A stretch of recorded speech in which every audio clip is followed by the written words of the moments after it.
Hello dear students. हमने अभी तक बड़े घर की बेटी यहाँ तक पढ़ा है कि बेनी माधव सिंह अपने बेटे श्रीकंठ को समझाते हैं कि अब जो भी हुआ उसे तुम बड़ा होकर उसे क्षमा कर दो। बुद्धिमान लोग मूर्खों की बात पर ध्यान नहीं देते, पर ये तो मानने को तैयार ही नहीं है श्रीकंठ। वह तो कहता है या तो इस घर में मैं रहूँगा या लाल बिहारी। पिता जब उसे समझाते हैं, जब दोनों अंदर कमरे में बात कर रहे होते हैं, तब बाहर लाल बिहारी खड़ा रहता है और वह चुपके से उनकी सारी बातें सुनता रहता है। तो तब वो कहते हैं ना कि वो तो तुम्हारा भाई है, उसे तुम क्षमा करो। तो ये श्रीकंठ कहता है लाल बिहारी अब मेरा भाई नहीं है, मैं उसे अपना भाई नहीं समझता। ऐसा सुनकर वो बहुत दुखी हो जाता है लाल बिहारी, और मन में सोचता है, उसे पहले से भी ये तो था कि अभी कल क्या होगा। मतलब जिस दिन उसने आनंदी के साथ ऐसा व्यवहार किया था तो वो सोच ही रहा था कि पता नहीं भैया क्या करेंगे। पर इतने सालों में वो यही समझता था कि भाई कभी भी मुझे ऐसा तो नहीं बोल सकते। वो समझाएंगे, ज़्यादा से ज़्यादा डांटेंगे, समझाएंगे, पर ऐसा नहीं हुआ और वो तो उससे अलग होने की बात करने लगे। ऐसा सुनकर, अपने भाई के मुंह से ऐसी बातें सुनकर उसे बहुत दुख हुआ, क्योंकि वह जब भी बाहर रहते थे, अब शनिवार को घर आते थे, काम पर जाते थे ना, तो जब भी आते थे तो उसके लिए कुछ ना कुछ तो लेकर ही आते थे। और जब वह कुश्ती में जीतता, एक बार अखाड़े में जीता था, तो उस पर 5 रुपए लुटाए थे। अब तब के समय में 5 रुपए भी बहुत होते थे। फिर वो सोचता है कि मैंने ऐसी गलती कर दी, उसकी आंखों से आंसू बहने लगे। वह फिर आनंदी के पास गए और आनंदी को कहा, मतलब भाभी, मुझसे जो कुछ भूल हुई उसे आप बड़े होकर मुझे माफ़ करो।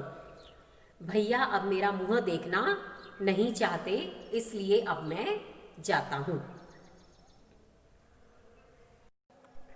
तो लाल बिहारी ने आनंदी से क्या कहा, भैया अब मेरा मुंह देखना नहीं चाहते, इसलिए अब मैं जाता हूँ।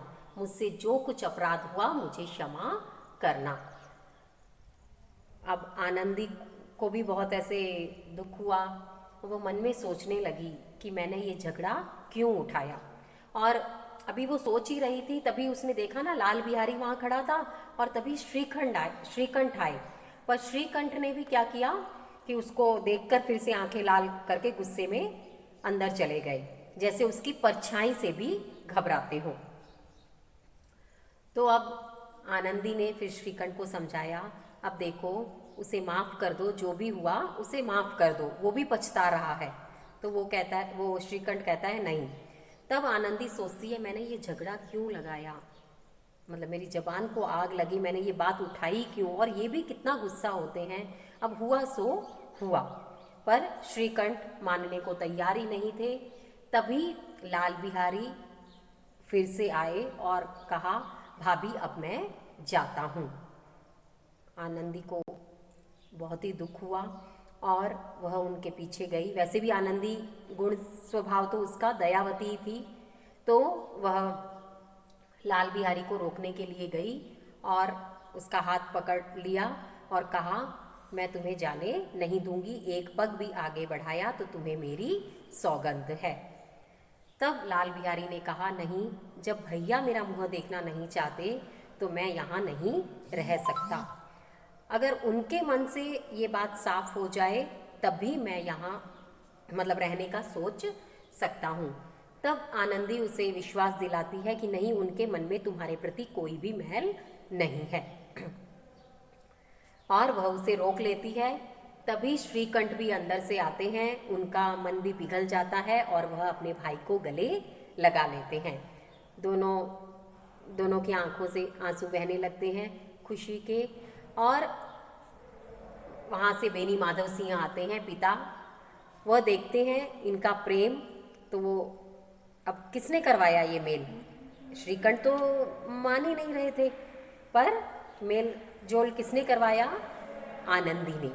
तो वे कहते हैं, आनंदी को देखकर मन में सोचते हैं कि बड़े घर की बेटियां ऐसी ही होती हैं, बिगड़ता हुआ काम बना लेती हैं।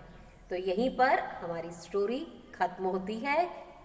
कहाँ से शुरू हुई थी कि लाल बिहारी 2 चिड़िया लाया था और भाभी पर नाराज़ हो गया था। भाभी को उसने खड़ाऊ भी फेंकी थी, पर बाद में जब श्रीकंठ को पता चलता है तो श्रीकंठ को भी बहुत गुस्सा आता है कि महिलाओं के साथ ऐसी बर्ताव कैसे कर सकते हैं। तो वे घर छोड़ने को तैयार हो गए थे। वो ये सोच रहे थे या तो इस घर में मैं रहूँगा या लाल बिहारी। अब लाल बिहारी ने भी जब ये बातें सुनी श्रीकंठ के मुँह से कि अब मैं उसको अपना भाई नहीं समझता, श्रीकंठ ने ये कहा था जब पिता को, तो लाल बिहारी को भी बहुत दुख होता है कि मेरे भैया तो ऐसे नहीं थे। इसलिए वे फिर आनंदी से माफ़ी मांगते हैं और फिर किस तरह आनंदी लाल बिहारी को रोक लेती है। और बेनी माधव सिंह कहते हैं, बड़े घर की बेटियां ऐसी ही होती हैं। Thank you.